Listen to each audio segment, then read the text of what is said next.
എല്ലാവർക്കും നമസ്കാരം. ഇനി നമുക്ക് ഡിസ്കസ് ചെയ്യാനുള്ള ഒരു ഭാഗം എന്ന് പറയുന്നത് എന്താണ്? ഇന്ത്യയിലെ പൊളിറ്റിക്കൽ സംവിധാനത്തെ കുറിച്ചാണ്.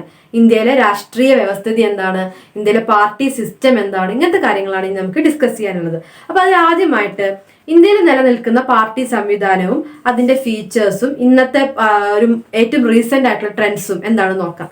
Party system in India. അപ്പൊ എന്താണ് പൊളിറ്റിക്കൽ പാർട്ടി എന്ന് പറഞ്ഞാൽ?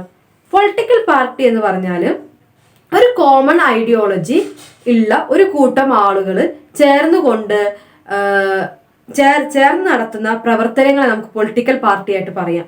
ഇതെന്ന് വെച്ചിട്ടുണ്ടെങ്കിൽ ഒരു ഇൻസ്റ്റിറ്റ്യൂഷൻ ഓഫ് ഡെമോക്രസിയാണ്. വളരെ സ്വതന്ത്രമായി പ്രവർത്തിക്കുന്ന, ഡെമോക്രറ്റിക് ആയിട്ട് ജനാധിപത്യ മര്യാദകളോടെ പ്രവർത്തിക്കേണ്ട ഒരു സംഘടനാ രൂപമാണ് പൊളിറ്റിക്കൽ പാർട്ടി എന്ന് പറയുന്നത്. 18th 19th സെഞ്ചുറികളിലൊക്കെയാണ് ഈ ജനാധിപത്യ രീതിയിലുള്ള പൊളിറ്റിക്കൽ സംവിധാനം, പാർട്ടി സംവിധാനത്തിന്റെ തുടക്കമെന്ന് പറയുന്നത്. അപ്പൊ ഈ പൊളിറ്റിക്കൽ പാർട്ടീസിനെ കുറിച്ച് പറയുമ്പോൾ, പൊളിറ്റിക്കൽ പാർട്ടീസ് വെച്ചിട്ടുണ്ടെങ്കിൽ ഇൻസ്റ്റിറ്റ്യൂഷൻ ആണെന്ന് പറഞ്ഞു. They are ideologically organised groups of people who share common views, ideas and principle. അതായത് ഒരു ഐഡിയോളജി ഉണ്ടായിരിക്കണം. ഒരു ഐഡിയോളജി എന്ന് വെച്ചിട്ടുണ്ടെങ്കിൽ ഒരു ആശയം, ഒരു കോമൺ ആയിട്ടുള്ള ഒരു ആശയം ഉണ്ടായിരിക്കണം, ഒരു രാഷ്ട്രീയ ആശയം. ആ രാഷ്ട്രീയ ആശയം ആർക്കൊക്കെ ഉണ്ടായിരിക്കും? അത് ഒരുപോലെയുള്ള രാഷ്ട്രീയ ആശയങ്ങളും ചിന്തകളും തത്വങ്ങളുമുള്ള ഒരു കൂട്ടം ആളുകൾ ഒരുമിച്ച് ചേർന്നുകൊണ്ട് ഓർഗനൈസ്ഡ് ആയിട്ട് ഭരിക്കുന്നതിനെയാണ് എന്തെന്ന് പറഞ്ഞത്? പൊളിറ്റിക്കൽ പാർട്ടി എന്ന് പറയുന്നത്. അപ്പൊ ഐഡിയോളജിക്കലി ഓർഗനൈസ്ഡ് ഗ്രൂപ്പ്സ് ആയിരിക്കണം. ചിന്താപരമായിട്ടും അവർക്കൊരു ഒരേപോലെയുള്ള വ്യൂസ്, കാഴ്ചപ്പാടുണ്ടായിരിക്കണം, ഒരേപോലെയുള്ള ആശയങ്ങൾ ഉണ്ടായിരിക്കണം, ഒരേപോലെയുള്ള തത്വങ്ങൾ ഉണ്ടായിരിക്കണം. അങ്ങനെ ഒരേപോലെയുള്ള ഒരുപാട് ആശയങ്ങളുള്ളവര് കൂടിച്ചേർന്നുകൊണ്ട് നടത്തുന്ന ഒരു ഇൻസ്റ്റിറ്റ്യൂഷനെയാണ്, ഒരു ആശയപരമായി നടക്കുന്ന ഒരു സംവിധാനത്തെയാണ് പൊളിറ്റിക്കൽ പാർട്ടി എന്നുള്ളത് കൊണ്ട് ഉദ്ദേശിക്കുന്നത്. ഓക്കെ, ഇനി പല ആളുകൾക്കും പല ഒപ്പീനിയൻസ് ഉണ്ടെന്ന് പറഞ്ഞു. ഗിൽക്രിസ്റ്റ് പറഞ്ഞൊരു ഒപ്പീനിയൻ ആണ് നമ്മൾ ഇപ്പോൾ ഷെയർ ചെയ്തത്. Political party is N organised group of citizens who profess to share the same political views and by acting as a political unit seek to control the government. അപ്പൊ നേരത്തെ പറഞ്ഞ സമാന്തരമായിട്ടാണ് ഗിൽക്രിസ്റ്റും പറഞ്ഞത്. ഒരു പൊളിറ്റിക്കൽ പാർട്ടി എന്ന് പറഞ്ഞാൽ അവിടുത്തെ ജനങ്ങളുടെ ഒരു ഓർഗനൈസ്ഡ് ആയിട്ടുള്ള ഒരു ഗ്രൂപ്പാണ്. അവിടുത്തെ ജനങ്ങളുടെ ഒരു സംഘടിത സംവിധാനമാണ്. ആ സംഘടിത സംവിധാനത്തിൽ എന്തുണ്ട്? ഒരേപോലെയുള്ള രാഷ്ട്രീയ കാഴ്ചപ്പാടുണ്ടായിരിക്കും, ഒരേപോലെയുള്ള രാഷ്ട്രീയ കാഴ്ചപ്പാടുണ്ടായിരിക്കും. ആ രാഷ്ട്രീയ കാഴ്ചപ്പാടുകളുള്ള ഗ്രൂപ്പ് ഒരു ഗവൺമെന്റ് രൂപീകരിച്ചുകൊണ്ട് ഭരിക്കുകയും ചെയ്യും. അതാണ് ഗിൽക്രിസ്റ്റിന്റെ അഭിപ്രായം. അപ്പൊ ഗിൽക്രിസ്റ്റിന്റെ അഭിപ്രായത്തില് പൊളിറ്റിക്കൽ പാർട്ടിക്ക് എന്തുണ്ടായിരിക്കും? ഒരു ഓർഗനൈസ്ഡ് ഗ്രൂപ്പ് ആയിരിക്കും, സെയിം പൊളിറ്റിക്കൽ വ്യൂസ് ഉണ്ടായിരിക്കും, ആ പൊളിറ്റിക്കൽ യൂണിറ്റ് ഒരു ഗവൺമെന്റ് രൂപീകരിക്കും. ഇത്രയും കാര്യങ്ങളാണ് ഗിൽക്രിസ്റ്റ് പറഞ്ഞത്. ഇനി ഒരു പൊളിറ്റിക്കൽ പാർട്ടി എന്ന് പറഞ്ഞാൽ എന്തായിരിക്കും? ആ പൊളിറ്റിക്കൽ പാർട്ടിയിലെ ഒരു ഇലക്ഷൻ സംവിധാനം ഉണ്ടായിരിക്കും, അധികാരത്തിന് വേണ്ടിയിട്ടുള്ള മത്സരങ്ങൾ ഉണ്ടായിരിക്കും. അധികാരം നിലനിർത്തിക്കൊണ്ട് അല്ലെങ്കിൽ അധികാരത്തിലേക്ക് എത്തിക്കൊണ്ട് ജനങ്ങളെ സേവിക്കുക എന്നത് പൊളിറ്റിക്കൽ പാർട്ടിയുടെ ഒരു ഫീച്ചർ തന്നെയാണ്, ഒരു പ്രത്യേകത തന്നെയാണ്. അങ്ങനെ അധികാരത്തിലേക്ക് എത്താൻ വേണ്ടിയിട്ട്, ഒരു ഗവൺമെന്റ് രൂപീകരിക്കാൻ വേണ്ടിയിട്ട് അവരെന്ത് ചെയ്യും? അതിലുള്ള അംഗങ്ങളെല്ലാവരും കൂട്ടമായി നിന്നുകൊണ്ട് പ്രവർത്തിക്കും, കളക്റ്റീവായിട്ട് നിന്ന് പ്രവർത്തിക്കും. അപ്പൊ പൊളിറ്റിക്കൽ പാർട്ടിയിൽ എന്തുണ്ടായിരിക്കും? Contest elections and hold power in the government രൂപീകരിച്ച് അധികാരത്തിൽ വരിക എന്നത് പൊളിറ്റിക്കൽ പാർട്ടിയുടെ ഒരു ഫീച്ചർ തന്നെയാണ്. അതിന് വേണ്ടിയിട്ടുള്ള പോളിസീസ്, ഓരോ പൊളിറ്റിക്കൽ പാർട്ടിയും അതിന് വേണ്ടിയിട്ട് ഒരുപാട് പോളിസീസ്, ഒരുപാട് നയങ്ങളെല്ലാം രൂപീകരിക്കും. ഈ നയങ്ങൾ ജനങ്ങൾക്ക് എത്രത്തോളം ഉപകാരപ്രദമാക്കാം, അങ്ങനെ ഉപകാരപ്രദമാക്കിക്കൊണ്ട് ജനങ്ങളെ കൂടെ നിർത്തിക്കൊണ്ടാണ് ഇവർ ഗവൺമെന്റ് രൂപീകരിക്കാൻ നിൽക്കുക. അപ്പൊ ഒരു ഗവൺമെന്റ് രൂപീകരിക്കാൻ ഇവർക്ക് കുറെ ആശയങ്ങൾ ഇങ്ങനെ ഉണ്ടായിട്ട് കാര്യമില്ല. ആ ആശയങ്ങൾ എന്ത് വേണം? ജനങ്ങളിലേക്ക് എത്തിക്കുകയും ജനങ്ങളിൽ അത് പ്രാവർത്തികമാക്കുകയും വേണം. അത്തരത്തിലാണ് പൊളിറ്റിക്കൽ പാർട്ടി ജനാധിപത്യ രീതിയിൽ ജനങ്ങളുടെ ഇടയിൽ പ്രവർത്തിക്കേണ്ടത്. അങ്ങനെയാണ് അവർ ആ ഓർഗനൈസേഷന്റെ നിലനിൽപ്പ് കാണിക്കേണ്ടതും ഇലക്ഷൻ സംവിധാനത്തെ നേരിടേണ്ടതും. അപ്പൊ അത്തരത്തിലുള്ള പ്രവർത്തനങ്ങൾ പൊളിറ്റിക്കൽ പാർട്ടീസിന് വേണം. ഇനി പൊളിറ്റിക്കൽ പാർട്ടികളുടെ ഫങ്ഷൻസ്, അവരുടെ ഫങ്ഷൻസ് എന്തൊക്കെയാണെന്ന് നോക്കാം.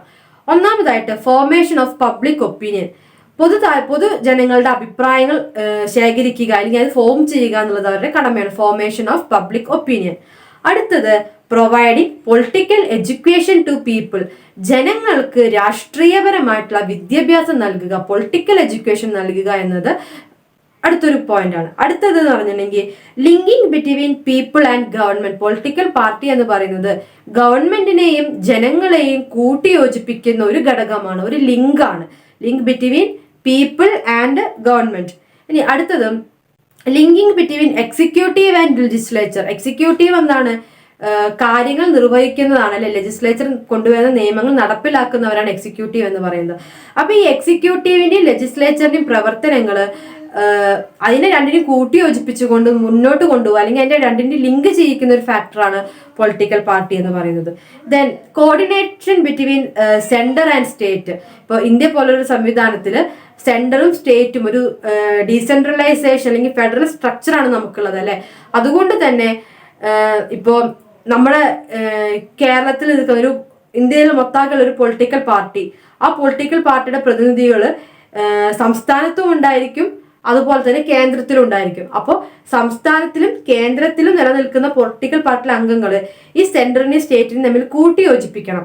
അല്ലെങ്കിൽ പല പ്രവർത്തനങ്ങൾക്കും ഇവർ ഒരുമിച്ച് നിന്നുകൊണ്ട് വേണം പ്രവർത്തിക്കാൻ. ഇപ്പൊ നമുക്ക് ഉദാഹരണം എടുക്കാണ്, നമുക്ക് പല ആനുകൂല്യങ്ങളും കേന്ദ്രത്തിൽ നിന്ന് കിട്ടാനുണ്ട്.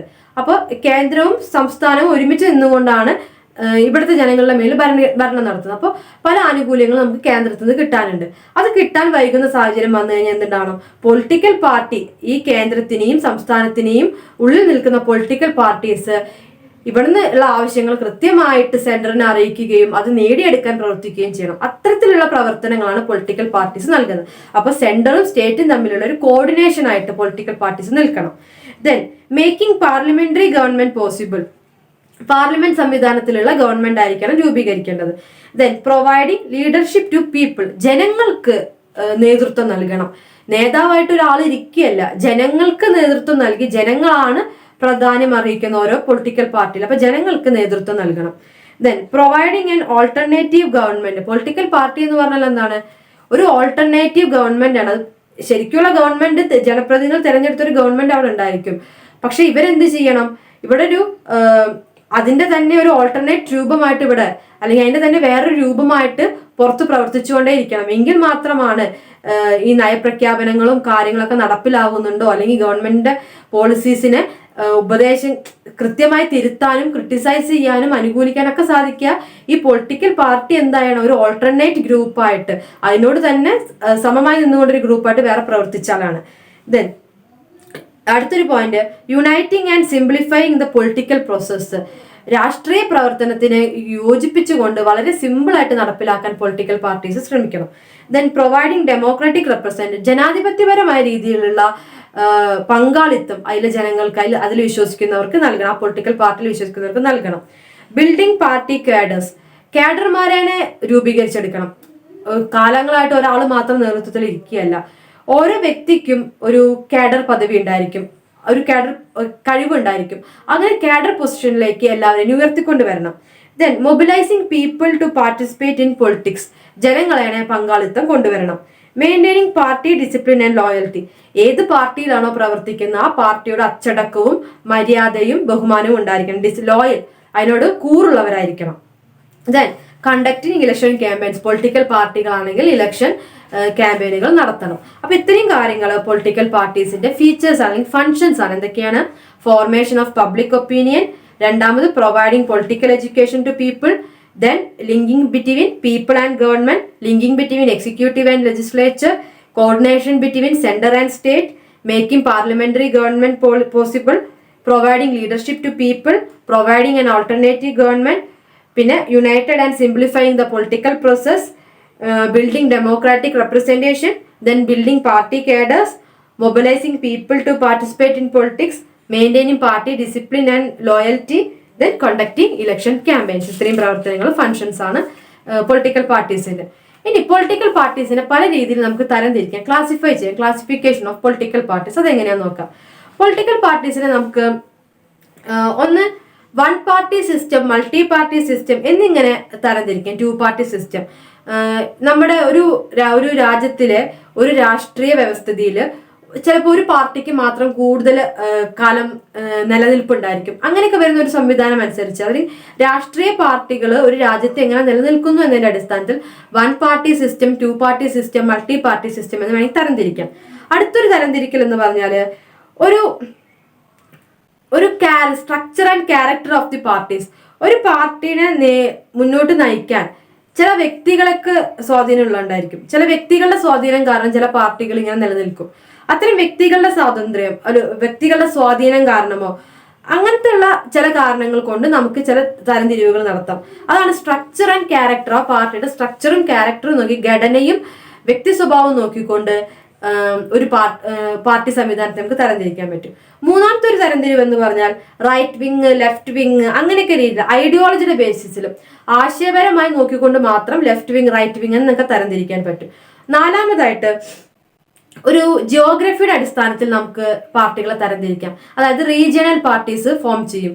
ഓരോ സംസ്ഥാനത്ത് ഒക്കെ ഇപ്പൊ നമ്മള് DMK, അണ്ണാ DMK എന്നൊക്കെ പറയുന്ന പോലെ ഒരു സംസ്ഥാനം കേന്ദ്രീകരിച്ചുകൊണ്ടൊക്കെ ഇമ്പോർട്ടൻസ് ആയിട്ട് വരുന്ന പാർട്ടികളുണ്ട്. അങ്ങനെ റീജിയണൽ റൂളിന്റെ ബേസിസിൽ പാർട്ടികൾ വരുമ്പോൾ ആ രീതിയിൽ ജിയോഗ്രഫിയുടെ അടിസ്ഥാനത്തിൽ അവരെ തരംതിരിക്കാൻ പറ്റും. അങ്ങനെ പൊളിറ്റിക്കൽ പാർട്ടീസിനെ ഇത്തരത്തിലായിട്ട് നമുക്ക് പല രീതിയിൽ തരംതിരിക്കാം. ഇനി നമ്മൾ പറഞ്ഞ ഇന്ത്യൻ പാർട്ടി സംവിധാനത്തിൽ ഓരോ ഫീച്ചറുകൾ നോക്കാം. അപ്പോൾ ഇന്ത്യൻ പാർട്ടി സംവിധാനം എന്ന് പറഞ്ഞാൽ തന്നെ വെസ്റ്റേൺ കൾച്ചറിന്റെ ഭാഗമായിട്ട്, ബ്രിട്ടീഷുകാരുടെ ഭരണത്തിന്റെ ഭാഗമായിട്ട് അവരുടെ സ്വാധീനം നമ്മുടെ പാർട്ടി സംവിധാനത്തിൽ നല്ലോണം വന്നിട്ടുണ്ട്. പല ആശയങ്ങളും വെസ്റ്റേൺ ആശയങ്ങളെ മുൻനിർത്തിക്കൊണ്ടാണ് നമ്മുടെ പല പൊളിറ്റിക്കൽ പാർട്ടീസും ഡെവലപ്പ് ചെയ്തതും പ്രവർത്തനം നടത്തുകയും എല്ലാം ചെയ്യുന്നത്. അപ്പോൾ നമുക്കറിയാം, നമ്മുടെ ആദ്യമായി ഫോം ചെയ്ത പാർട്ടി ഇന്ത്യൻ നാഷണൽ കോൺഗ്രസ് ആണ് അല്ലെ. 1885 ബ്രിട്ടീഷ് ഭരണകാലത്താണ് ഫോം ചെയ്യുന്നത്. 1885 അതിനുശേഷം ഫോം ചെയ്ത ഒരു പൊളിറ്റിക്കൽ പാർട്ടി മുസ്ലിം ലീഗാണ്. 1906 Muslim League. Hindu Mahasabha 1916 1916 Communist Party 1924 form ചെയ്തത്. അതിനുശേഷം CSP Congress Socialist Party 1934 form ചെയ്തു. പ്രധാനമായിട്ടും ബിഫോർ ഇൻഡിപെൻഡൻസ് ഫോം ചെയ്തിട്ടുള്ള പാർട്ടികൾ ഇവയൊക്കെയാണ്. ഇനി ഇന്ത്യൻ പാർട്ടി സംവിധാനത്തിന്റെ, ഇന്ത്യൻ രാഷ്ട്രീയ സംവിധാനത്തിന്റെ ചില പ്രത്യേകതകൾ, ഫീച്ചേഴ്സിൽ എന്താണ്? ഒന്ന്, മൾട്ടി പാർട്ടി സിസ്റ്റം. ഒരു ഫീച്ചറാണ് മൾട്ടി പാർട്ടി സിസ്റ്റം എന്ന് പറയുന്നത്. ഇന്ത്യ എന്ന് പറഞ്ഞാൽ എന്താണ്? ഒരുപാട് ഡൈവേഴ്സിറ്റീസ്, ഒരുപാട് വൈവിധ്യങ്ങൾ നിറഞ്ഞൊരു സൊസൈറ്റിയാണ് അല്ലെ. അതുകൊണ്ട് തന്നെ ഒരുപാട് പൊളിറ്റിക്കൽ പാർട്ടീസും അതിന് അത്രത്തോളം പ്രാധാന്യവും നമുക്ക് ഉണ്ട്. അപ്പൊ ഒരുപാട് മേജർ പൊളിറ്റിക്കൽ പാർട്ടീസ്, അതിൽ തന്നെ ഓരോ മേജർ പൊളിറ്റിക്കൽ പാർട്ടി സ്പ്ലിറ്റ് ചെയ്തുകൊണ്ട് ചെറിയ ചെറിയ പൊളിറ്റിക്കൽ പാർട്ടീസ് ആയിട്ട് അങ്ങനെ ഒരു മൾട്ടി പാർട്ടി സിസ്റ്റം, 2ൽ കൂടുതൽ പാർട്ടികൾ ഒരുമിച്ച് ചേരുന്ന സംവിധാനം. ഇങ്ങനെ മൾട്ടി പാർട്ടി സിസ്റ്റം എന്ന് പറഞ്ഞാൽ അതാണ്. ഒരൊറ്റ പാർട്ടി അല്ല പലപ്പോഴും ഇന്ത്യയിലുള്ളത്, 2ൽ കൂടുതൽ പാർട്ടികൾ ഇന്ത്യയിൽ നിലനിൽക്കുന്നുണ്ട്. ഇനി ഈ മൾട്ടി പാർട്ടി സിസ്റ്റം പറയുമ്പോൾ ഒരു കാലഘട്ടത്തിൽ ഇന്ത്യയിൽ എന്തുണ്ടായിരുന്നു? ഒരു 1 പാർട്ടി സിസ്റ്റം ഉണ്ടായിരുന്നു അല്ലെ. 1 പാർട്ടി സിസ്റ്റം എന്ന് പറയുമ്പോൾ കോൺഗ്രസിന് ഉണ്ടായിരുന്ന ഒരു സുപ്രീം ഡൊമിനൻസ് ആയിരുന്നു പറയുന്നത്. നമുക്കറിയാം, ആദ്യകാലങ്ങളിൽ സംസ്ഥാനങ്ങളിലായാലും സെൻട്രലായാലും ഒരു പ്രധാന പാർട്ടി കോൺഗ്രസ് ആയിരുന്നു അല്ലെ. ഒരുപാട് കാലത്തോളം തുടർച്ചയായിട്ട് കേന്ദ്രത്തിൽ ഭരിച്ചിട്ടുള്ളത് കോൺഗ്രസ് തന്നെയാണ്. ഏറ്റവും കൂടുതൽ കാലം ഭരിച്ചിട്ടുള്ളത് കോൺഗ്രസ് ആണ്, തുടർച്ചയായിട്ട് ഭരിച്ചിട്ടുള്ളതും കോൺഗ്രസ് തന്നെയാണ്. അപ്പൊ ആ ഒരു സിംഗിൾ പാർട്ടി ഡൊമിനിയൻസ് പലപ്പോഴും കോൺഗ്രസിന് സംസ്ഥാനങ്ങളിലും അതേസമയം സെന്ററിലും കിട്ടിയിട്ടുണ്ട്. ഇനി അടുത്തൊരു മറ്റൊരു പ്രധാനപ്പെട്ട കാര്യമാണ് സിംഗിൾ പാർട്ടി ഡൊമിനൻസ് ഒരുപാട് കാലം ലഭിച്ചിരുന്നത്. അപ്പൊ ഒരു 1 പാർട്ടി, ഒരു ഏക പാർട്ടി സംവിധാനം 1967 കാലഘട്ടത്തിലൊക്കെ ഇന്ത്യയിൽ നിലനിന്നിരുന്നു. പിന്നീട് കോൺഗ്രസിനെ മറികടന്നുകൊണ്ട് എമർജൻസി കാലഘട്ടമായപ്പോൾ, എമർജൻസി കാലഘട്ടത്തിൽ, അടിയന്തരാവസ്ഥ കാലഘട്ടത്തിലൊക്കെ കോൺഗ്രസിന്റെ പ്രവർത്തനങ്ങളെ ചോദ്യം ചെയ്തുകൊണ്ട് അതിന് മുമ്പ് തന്നെ ഒരുപാട് ഗ്രൂപ്പ്സ് വരികയും അതിനെ ക്വസ്റ്റ്യൻ ചെയ്യുകയും അങ്ങനെ കോൺഗ്രസിനെ അട്ടിമറിക്കുകയും അങ്ങനത്തെ ഒരുപാട് പ്രവർത്തനങ്ങൾ പൊളിറ്റിക്കൽ സിസ്റ്റം ഉണ്ട്. അതിന് ശേഷമാണ് ഇന്ത്യയിലെ സിംഗിൾ പാർട്ടി ആ ഡൊമിനേഷൻ മാറിയിട്ട്, ആ ഒരു ഏകാധിപത്യം മാറിയിട്ട് മൾട്ടി പാർട്ടികളുടെ സംവിധാനത്തിലേക്കൊക്കെ പോകുന്നത്. ദെൻ ഇന്ത്യൻ പാർട്ടി സിസ്റ്റത്തിന്റെ മറ്റൊരു ഫീച്ചറാണ് ലാക്ക് ഓഫ് ഐഡിയോളജി എന്ന് പറയുന്നത്. ലാക്ക് ഓഫ് ഐഡിയോളജി എന്ന് വെച്ചിട്ടുണ്ടെങ്കിൽ പല പൊളിറ്റിക്കൽ പാർട്ടീസും അതിന് ഉണ്ടായിരുന്ന ഒരു ഐഡിയോളജി, ശരിക്കും ആ പാർട്ടി രൂപീകരിക്കുന്ന സമയത്ത് അതിനൊരു ഐഡിയോളജി ഉണ്ടായിരിക്കും, അല്ലെങ്കിൽ ആ പാർട്ടിയുടെ ഭരണഘടനയിൽ ആ പാർട്ടിയുടെ ഉള്ളിലൊരു ഭരണഘടനയിൽ പറയുന്ന ഐഡിയോളജി ഉണ്ടായിരിക്കും. ഈ ഐഡിയോളജിക്ക്, ഈ തത്വത്തിന് നിരക്കാത്ത രീതിയിലുള്ള പ്രവർത്തനങ്ങൾ നടത്തും. അതെന്തുകൊണ്ടാണ്? ഒരു രാജ്യത്ത് ഒരു ഇമ്മീഡിയറ്റ് ആയിട്ട് പെട്ടെന്നൊരു സംഭവം ഉണ്ടായി, ആ പെട്ടെന്നൊരു സംഭവത്തിന് മറികടക്കാൻ വേണ്ടിയിട്ട് അല്ലെങ്കിൽ ചില രാഷ്ട്രീയ താല്പര്യങ്ങൾക്കൊക്കെ ആയിട്ട് പല പൊളിറ്റിക്കൽ പാർട്ടീസും അവരുടെ ആശയങ്ങളെ മാറ്റി നിർത്തുന്ന ഒരു സ്ഥിതി ഉണ്ട്. അതാണ് ലാക്ക് ഓഫ് ഐഡിയോളജി എന്ന് പറയുന്നത്. Then emergence of regional parties. ഇന്ത്യയിൽ എന്തുണ്ട്? റീജിയണൽ പാർട്ടീസ് ഉണ്ട്. റീജിയണൽ പാർട്ടീസിന്റെ ഉദാഹരണമാണ് തമിഴ്നാട്ടിലേക്ക് എടുക്കുകയാണെങ്കിൽ DMK, അണ്ണൻ DMK തുടങ്ങിയ പാർട്ടികളുണ്ട്. പിന്നെ തൃണമൂൽ കോൺഗ്രസ് അതിന്റെ ഒരു റീജിയണൽ പാർട്ടി ഡെവലപ്പ് ചെയ്ത് വന്നാണ്. തെലുങ്കു ദേശം പാർട്ടി എന്ന് പറഞ്ഞിട്ടൊരു പാർട്ടികളുണ്ട്. അപ്പൊ അങ്ങനെ ഓരോ സംസ്ഥാനങ്ങളെ കേന്ദ്രീകരിച്ചുകൊണ്ട് അല്ലെങ്കിൽ റീജിയണിനെ കേന്ദ്രീകരിച്ചുകൊണ്ട് ഒരു പ്രത്യേക ടെറിട്ടറി കേന്ദ്രീകരിച്ചുകൊണ്ടെല്ലാം റീജിയണൽ പാർട്ടീസ് വരുന്നുണ്ട്. അതിനെയാണ് എമർജൻസ് ഓഫ് റീജിയണൽ പാർട്ടീസ്. അത് ഇന്ത്യൻ ഭരണഘടനയുടെ ഇന്ത്യൻ പാർട്ടി സിസ്റ്റത്തിന്റെ, ഇന്ത്യൻ പൊളിറ്റിക്കൽ സംവിധാനത്തിന്റെ ഒരു സവിശേഷമായിട്ടുള്ള പ്രത്യേകതയാണ്. Then importance to leadership. മറ്റൊരു ഫീച്ചറാണ് ഇമ്പോർട്ടൻസ് ടു ലീഡർഷിപ്പ്. ലീഡർ ആയിരിക്കുന്ന ആളെ അയാളുടെ വ്യക്തിപ്രഭാവത്തിന്റെ അടിസ്ഥാനത്തിൽ ആ ഒരു പ്രത്യേക പൊളിറ്റിക്കൽ പാർട്ടീനെ ഫോളോ ചെയ്യുന്നവരുണ്ട്. ഇപ്പൊ ഉദാഹരണത്തിന് നമുക്ക് എടുക്കാം MGR, ജയലളിത തുടങ്ങിയവരെന്നൊക്കെ ആ ഒരു ലീഡേഴ്സിനെ കണ്ടുകൊണ്ട് ആ പാർട്ടിയിലേക്ക് പോകുന്നത്. ഇപ്പൊ DMKക്ക് വേണ്ടിയിട്ട് കരുണാനിധിയുടെ പ്രവർത്തനങ്ങൾ DMKയുടെ ഇതില്, മമതാ ബാനർജി തൃണമൂൽ കോൺഗ്രസിന്റെ ഭാഗമായിട്ട് അത്തരത്തില് വ്യക്തികളെ കേന്ദ്രീകരിച്ചു കൊണ്ടുള്ള പ്രവർത്തനങ്ങളും അവർക്ക് പ്രാധാന്യം നൽകലും ഉണ്ട്. അപ്പൊ ലീഡർഷിപ്പ് എന്ന് പറയുന്നത് നേതൃത്വം നൽകുന്ന ആളുടെ പ്രഭാവം അനുസരിച്ച് ആ പാർട്ടിയെ അനുകൂലിക്കുന്ന ഒരുപാട് സംവിധാനം ഇന്ത്യയിലുണ്ട്. ദെൻ ട്രഡീഷണൽ ഫാക്ടേഴ്സ് ഒരു ഫീച്ചറാണ്. ട്രഡീഷണൽ ഫാക്ടേഴ്സ് എന്ന് പറഞ്ഞാൽ എന്താണ്? ഇപ്പോൾ കാസ്റ്റിന്റെ അടിസ്ഥാനത്തിൽ അല്ലെങ്കിൽ റീജിയണലിസം തന്നെ ഒരു റീജിയന്റെ അടിസ്ഥാനത്തിൽ, ഭാഷയുടെ അടിസ്ഥാനത്തിൽ, അല്ലെങ്കിൽ ചില പ്രത്യേക കസ്റ്റം ആൻഡ് ട്രഡീഷൻ അതിനെ അനുകൂലിക്കുന്നു എന്നതുകൊണ്ട് ഇത്തരത്തിലൊക്കെ ഓരോ പാർട്ടികളെ സപ്പോർട്ട് ചെയ്യുകയും പാർട്ടികൾ നിലനിൽക്കുകയും ചെയ്യുന്ന ഒരു സംവിധാനമാണ് ഇന്ത്യയിലുള്ളത്. അപ്പൊ അതിനൊരു ഉദാഹരണമാണ് ഹിന്ദു മഹാസഭ, ശിവസേന, മുസ്ലിം ലീഗ്. ഒരു പെർട്ടിക്കുലർ കമ്മ്യൂണിറ്റീനെ റെപ്രസെന്റ് ചെയ്യുക, അവരുടെ ആ ഒരു പേരിൽ തന്നെ ഉണ്ട് ആ ഒരു കമ്മ്യൂണിറ്റീനെ റെപ്രസെന്റ് ചെയ്യുന്നു എന്നുള്ളത്. അത്തരത്തിലുള്ള ട്രഡീഷണൽ ആയിട്ടുള്ള പരമ്പരാഗതമായിട്ടുള്ള ചില ഫാക്ടേഴ്സിനെ, ചില ഘടകങ്ങളെ ഉയർത്തിപ്പിടിച്ചുകൊണ്ട് പൊളിറ്റിക്കൽ പാർട്ടികൾ രൂപീകരിക്കുന്നുണ്ട്. Then factionalism in the party. Factionalism അഥവാ ഗ്രൂപ്പിസം. ഇപ്പൊ ഒരു പാർട്ടിയുടെ ഉള്ളിൽ തന്നെ ഒരു ഗ്രൂപ്പിസം ഉണ്ടാവും. നമുക്കറിയാം കോൺഗ്രസ് ഒക്കെ സ്പ്ലിറ്റ് ചെയ്ത് പോകുന്നതിന്റെ ഒരു കാരണം ഈ ഗ്രൂപ്പിസം ആണ്. അപ്പം Congress A group, Congress I group, അങ്ങനെ ഒരുപാട് ഗ്രൂപ്പിസങ്ങൾ നടക്കുന്നുണ്ട്. ഈ ഗ്രൂപ്പിസം നമ്മുടെ പാർട്ടി സംവിധാനത്തിന്റെ ഒരു ഫീച്ചർ തന്നെയാണ്, ഒരു പ്രത്യേകത തന്നെയാണ്. ദെൻ ലിമിറ്റഡ് മെമ്പർഷിപ്പ് എന്നുള്ളത് ഉദ്ദേശിക്കുന്നതാണ് ഇന്ത്യയാണ് രാഷ്ട്രീയ പാർട്ടികൾ അംഗത്വമുള്ളവരുടെ എണ്ണത്തിൽ ഏറ്റവും കുറവുള്ളത്. ഇപ്പൊ മറ്റ് രാഷ്ട്രങ്ങൾ എടുത്തു നോക്കിയാൽ രാഷ്ട്രീയപരമായിട്ടുള്ള വിദ്യാഭ്യാസം അല്ലെങ്കിൽ രാഷ്ട്രീയപരമായിട്ടുള്ള കാഴ്ചപ്പാട് കുറവുള്ളത് ഇന്ത്യൻ സംവിധാനത്തിലാണെന്ന് പറയുന്നത്. ലിമിറ്റഡ് നോളജ്, നിയന്ത്രിതമായിട്ടുള്ള അറിവ് മാത്രമാണ് ഇന്ത്യയിൽ പൊളിറ്റിക്കൽ പാർട്ടീസിന് മേലുള്ളൂ. അപ്പൊ കൂടുതലും അതുകൊണ്ട് തന്നെ ഈ ഒരു പൊളിറ്റിക്കൽ പാർട്ടീസിൽ വരുന്ന അംഗത്വം, നമ്മുടെ ജനസംഖ്യയുടെ അടിസ്ഥാനത്തിൽ പൊളിറ്റിക്കൽ പാർട്ടീസിൽ വരുന്ന അംഗത്വം എന്ന് പറയുന്നത് വളരെ കുറവാണ്. മറ്റൊരു ഫീച്ചറാണ് promotion of party interest. Promotion of party interest എന്ന് വെച്ചിട്ടുണ്ടെങ്കിൽ ഒരു പാർട്ടിയിൽ വിശ്വസിക്കുമ്പോൾ ആ പാർട്ടിയോട് കൂറുള്ളവരായിരിക്കണം, ലോയൽ ആയിരിക്കണം. അതുപോലെ തന്നെ അത് നമ്മളൊരു പൊളിറ്റിക്കൽ പാർട്ടി എന്തിനു വേണ്ടിയിട്ടാണ് ഇന്ത്യയിൽ നിലനിൽക്കുന്നത്? ഇന്ത്യയിലെ സംവിധാനം നിലനിർത്താൻ വേണ്ടിയിട്ടാണ്, രാജ്യത്തിന്റെ താല്പര്യങ്ങൾ അല്ലെങ്കിൽ രാജ്യ താല്പര്യങ്ങൾ ഉയർത്തിപ്പിടിക്കാൻ വേണ്ടിയിട്ടാണ് പൊളിറ്റിക്കൽ പാർട്ടീസ് പ്രവർത്തിക്കേണ്ടത്. പക്ഷെ ഇവിടെ കൂടുതലും ആ പൊളിറ്റിക്കൽ പാർട്ടിയോടായിരിക്കും ലോയൽ ആയിരിക്കുക. രാജ്യത്തിനേക്കാളേറെ ഏത് പാർട്ടിയിലാണോ പ്രവർത്തിക്കുന്നത് ആ പാർട്ടിയിലായിരിക്കും കൂടുതലായിരിക്കുക. ഇങ്ങനെ പാർട്ടിയുടെ കൂറുണ്ടാകുമ്പോഴാണ് ഭരണഘടനയ്ക്ക് വിരുദ്ധമായിട്ടുള്ള പ്രവർത്തനങ്ങളൊക്കെ വരുമ്പോൾ അതിനെ എതിർക്കാതെ, ഇപ്പൊ നാഷനെതിരെയുള്ള ഒരു പ്രവർത്തനമാണ് ഭരണഘടനാ വിരുദ്ധമായിട്ടുള്ളത്, ഭരണഘടനയ്ക്ക് വിരുദ്ധമായിട്ടുള്ള പ്രവർത്തനം എന്ന് പറയുന്നത്.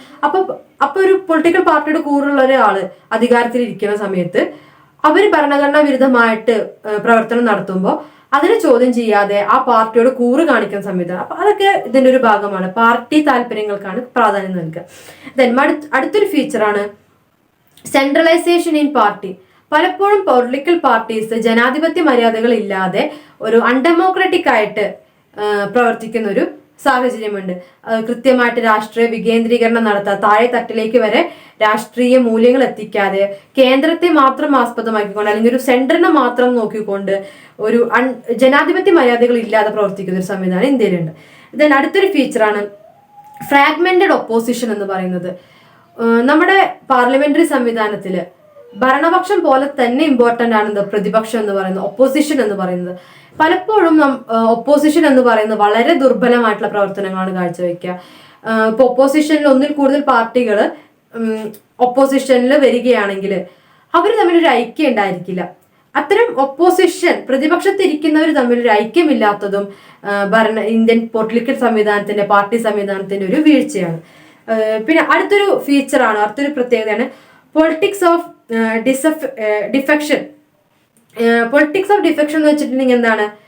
ഇപ്പോൾ ഒരാൾ പ്രവർത്തിച്ചുകൊണ്ടിരിക്കുന്ന ഒരു സംഘടന, ഒരാൾക്ക് കാലങ്ങളായിട്ട് പ്രവർത്തിച്ചുകൊണ്ടിരിക്കുന്ന സംഘടന, അതിനെ നമ്മൾ മാതൃസംഘടന എന്ന് പറയും. അതായത് അയാൾ ചെറുപ്പം തൊട്ടേ ചിലപ്പോൾ അതിലായിരിക്കും പ്രവർത്തിച്ചുകൊണ്ട് വരുന്നത്. അല്ലെങ്കിൽ ആ ഒരു വ്യക്തിയുടെ രാഷ്ട്രീയപരമായിട്ടുള്ള ഉയർച്ച, ആ വ്യക്തി അറിയപ്പെട്ടത് ആ രാഷ്ട്രീയ പാർട്ടിയുടെ പേരിലായിരിക്കും. അങ്ങനെ ആ വ്യക്തിക്ക് നൽകിയിട്ടുള്ള എല്ലാ ഗുണങ്ങളും ഉള്ള ഒരു മാതൃസംഘടന ഉണ്ടായിരിക്കും. അതിനോട് കൂറ് നിലനിർത്താതെ, കൂറ് പിൻവലിച്ചുകൊണ്ട് സ്വന്തം കാര്യസാധ്യത്തിനായിട്ട്, എന്തെങ്കിലും പേഴ്സണൽ ബെനിഫിറ്റ്സിനായിട്ട് മറ്റൊരു പാർട്ടിയുടെ കീഴിലേക്ക് ചേക്കേറുന്നതിനെയാണ് നമ്മൾ ഈ പൊളിറ്റിക്സ് ഓഫ് ഡിഫെക്ഷൻ എന്ന് പറയുന്നത്. അപ്പോൾ വ്യക്തി താല്പര്യങ്ങൾക്കായിട്ട് അല്ലെങ്കിൽ സ്വന്തം താല്പര്യങ്ങൾക്കായിട്ട് അതുവരെ പ്രവർത്തിച്ചുകൊണ്ട് വരുന്ന സംഘടനയെ തള്ളിപ്പറയുക എന്നുള്ളത് കൂറുമാറ്റമായിട്ട് പറയുന്നു. അപ്പൊ ഇത്രയും കാര്യങ്ങളാണ് ഇന്ത്യൻ പാർട്ടി സംവിധാനത്തിന്റെ സവിശേഷതകൾ എന്ന് പറയുന്നത്. ഒറ്റവാക്കിൽ ഒന്നുകൂടെ പറയാം: multi party system, single party dominance up to 1967, lack of ideology, emergence of regional parties, importance to leadership, traditional factors, factionalism in the party, limited membership, promotion of party interest, centralization in party, fragmented opposition, politics of defection. എന്തൊക്കെയാണ് പറയുന്നത്? ഒന്നിൽ കൂടുതൽ, രണ്ടിൽ കൂടുതൽ പാർട്ടികൾ നിലനിൽക്കുന്നുണ്ട്. ഒരു കാലഘട്ടം വരെ ഒരു സിംഗിൾ പാർട്ടി, ഒറ്റ പാർട്ടി സംവിധാനം നിലനിന്നിരുന്നത്. പലപ്പോഴും ആശയങ്ങളുടെ ദാരിദ്ര്യം ഇന്ത്യയിൽ നിലനിൽക്കുന്നുണ്ട്. ദെൻ റീജിയണൽ അടിസ്ഥാനത്തിൽ, ഓരോ നാടുകളുടെ അടിസ്ഥാനത്തിൽ, റീജിയന്റെ അടിസ്ഥാനത്തിൽ പാർട്ടികൾ രൂപീകരിക്കുന്നത്, വ്യക്തികൾക്ക് കേന്ദ്രീകരിച്ചുകൊണ്ട് പാർട്ടി പ്രവർത്തനം നടത്തുന്നത്, പരമ്പരാഗത ഫാക്ടേഴ്സ്, ഒരു പ്രത്യേക സഭേനെയോ അല്ലെങ്കിൽ പ്രത്യേക മതത്തിനെയോ കേന്ദ്രീകരിച്ചുകൊണ്ട് പ്രവർത്തനം നടത്തുന്നത്, ദെൻ പാർട്ടിയുടെ ഉള്ളിൽ തന്നെയുള്ള ഗ്രൂപ്പിസം, ദെൻ എന്താ പറയുക, ഇന്ത്യയിൽ രാഷ്ട്രീയ സംവിധാനത്തിനെ കുറിച്ചുള്ള അറിവില്ലായ്മ ഇന്ത്യയിൽ, ദെൻ പാർട്ടി താല്പര്യങ്ങൾക്ക് കൂടുതൽ പ്രാധാന്യം നൽകല്, ഒരു ഡെമോക്രാറ്റിക് അല്ലാതെ, ജനാധിപത്യ മര്യാദകളില്ലാതെ പ്രവർത്തിക്കുന്ന പാർട്ടികൾ, ദെൻ ഇഫക്റ്റീവ് ആയിട്ടുള്ള ഒപ്പോസിഷൻ, പ്രതിപക്ഷം കാര്യക്ഷമമായി പ്രവർത്തിക്കാതിരിക്കുക, ദെൻ കൂറുമാറൽ. ഇത്രയും കാര്യങ്ങൾ ഇന്ത്യൻ പാർട്ടി സംവിധാനത്തിന്റെ ഫീച്ചേഴ്സ് ആണ്. ദെൻ ഇന്ത്യൻ പാർട്ടി സംവിധാനത്തിന് എതിരെയുള്ള ക്രിറ്റിസിസം എന്താണ്? ക്രിറ്റിസിസം എന്ന് പറയുമ്പോൾ India has parties but no party system. അതാണ് പറയുന്നത്. ഇന്ത്യയിൽ ഒരുപാട് സംഘടനകളുണ്ട്, ഒരുപാട് പാർട്ടികളുണ്ട്, പക്ഷെ ഒരു പാർട്ടി സംവിധാനമില്ല.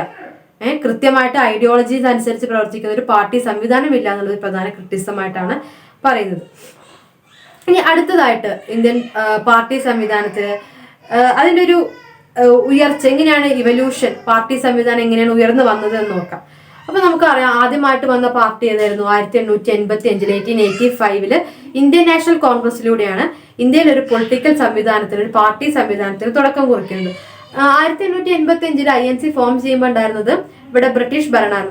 അന്നുണ്ടായിരുന്ന ലക്ഷ്യങ്ങളിൽ നിന്നൊക്കെ ഒരുപാട് മാറി. 1947 എന്ന് വെച്ചാൽ സ്വാതന്ത്ര്യത്തിന് ശേഷം, സ്വാതന്ത്ര്യ ലബ്ധിക്ക് ശേഷം INCയുടെ പ്രവർത്തനങ്ങൾ എന്ന് പറഞ്ഞാൽ കോൺഗ്രസ് പ്രവർത്തനങ്ങൾ കുറച്ചും കൂടെ മാറ്റം വന്നിട്ടുള്ളതാണ്. അപ്പൊ രണ്ട് കാലഘട്ടത്തിലും രണ്ട് രീതിയിലാണ് ഇന്ത്യൻ നാഷണൽ കോൺഗ്രസിന്റെ പ്രവർത്തനവും കാഴ്ചപ്പാടും വന്നിട്ടുള്ളത്.